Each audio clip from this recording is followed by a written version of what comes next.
But ఇటువంటి పద్ధతి మంచిది కాదు. ఇలా ప్రెస్ క్లబ్ అంటే ఒక గౌరవం, మీడియాకు ఒక గౌరవం ఉంది. ఆ గౌరవం కాపాడుకోవాల్సిన పాటు నేను అందరూ అంటలేదు, అట్లా చేసేవాళ్ళని మాత్రమే అంటుంటాను. ప్రెస్కు సంబంధం లేదు అన్న ఎవరైనా కానీ ఆయన పరిశెట్టి దగ్గరన, ఎవరు ఆదిశ్వాస గారి దగ్గరన, ఎవరు ఇంకోటి దగ్గరన కాదు. అటువంటి మంచిది కాదు.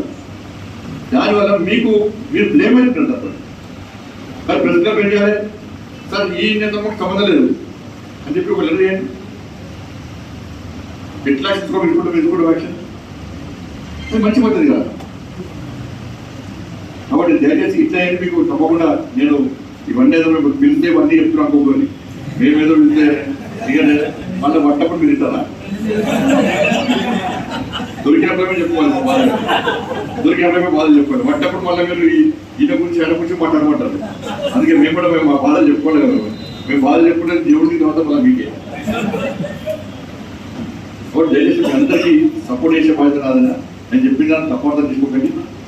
అట్లా సొంత ఛానల్ పెట్టుకుని కెమెరా పెట్టుకుని మంచి చేసేవాళ్ళని ప్రోత్సహించాల్సిన బాధ్యత ఉన్నది, దాన్ని ప్రోత్సహిస్తున్నాను. బట్ ఇట్లా మీకు ఈ ప్రశ్న విషయంలో కానీ మీకు ఏ విధమైన సహాయం చేయడానికి కనుక భారతీయ జనతా పార్టీ కార్యకర్తగా, కేంద్ర మంత్రిగా మీకు అందుబాటులో ఉండి అన్ని రకాల ఆలోచన పనిచేస్తాం. దాంతోపాటు ఈ కరీంనగర్ పార్లమెంటు నియోజకవర్గం కూడా తప్పకుండా సేవ చేస్తాం. అలాగే వెంకటవాడ టెంపుల్ విషయంలో కూడా కేంద్ర మంత్రి మొన్న కూడా కలవడం జరిగింది. వెంకటవాడ టెంపుల్ అభివృద్ధి కూడా నేను తప్పకుండా సహకరించే ప్రయత్నం చేస్తున్నా. అది మొండి పడుతుంది ప్రయత్నం చేస్తున్నా. వెంకటవాడ నియోజకవర్గంతో పాటు ఈ కరీంనగర్ పార్లమెంట్ అంతా కూడా అభివృద్ధి చేయడానికి అనేక రకాల సిఆర్ఎఫ్ ఫండ్స్ కానీ వారి గురించి ప్రయత్నం చేస్తున్నాం.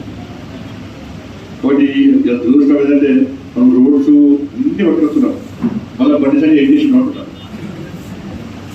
ఇలా ప్రతి గ్రామంలో ఈజీఎస్ ఫండ్స్ ప్రతి గ్రామంలో 5 లక్షల రూపాయలు ప్రతి గ్రామంలో. కరీంనగర్ పార్లమెంట్ ప్రతి గ్రామంలో ఈ నెల్లూరులో కూడా 5 లక్షలు ఇచ్చింది. మళ్ళీ ఏం చేసేమంటున్నారు, సిఆర్ఎఫ్ ఫండ్స్ అన్ని పట్టుకొస్తున్నాం, ఏం చేసేమంటున్నారు.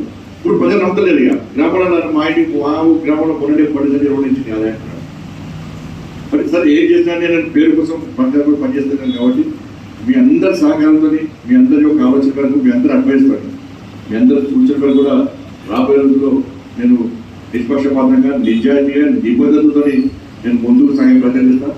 నా వల్ల పొరపాటు కూడా నా దృష్టి తీసుకొచ్చే ప్రయత్నం చేస్తే నా పొరపాటు కూడా నేను మార్చుకునే ప్రయత్నం చేస్తాను. నేను కేంద్ర మంత్రి అని చెప్పి నాకు అహంకారం ఉంటుందన్న. నేను ఎప్పుడైనా నవ్వుకుంటా మాట్లాడ ఒక సోదరు ఉంటాను. నేను కేంద్ర మంత్రి అట్లా అయినా దయచేసి అనుకోకండి. నేను ఇప్పుడు నవ్వుకుంటున్నా, ఎప్పుడు నవ్వుకుంటాను. మీతో పాటు మీ అందరిలో ఒకరిగా ఉండే ప్రయత్నం చేస్తాను. బట్ మీ అందరి సూచనలు అనేటువంటి ఇంకా ఈ కరీంనగర్ పార్లమెంట్ ఇంకా అభివృద్ధి ముందు తీసుకునే ప్రయత్నం చేద్దాం. అందరికీ నమస్కారం. భారత్ మాతకి.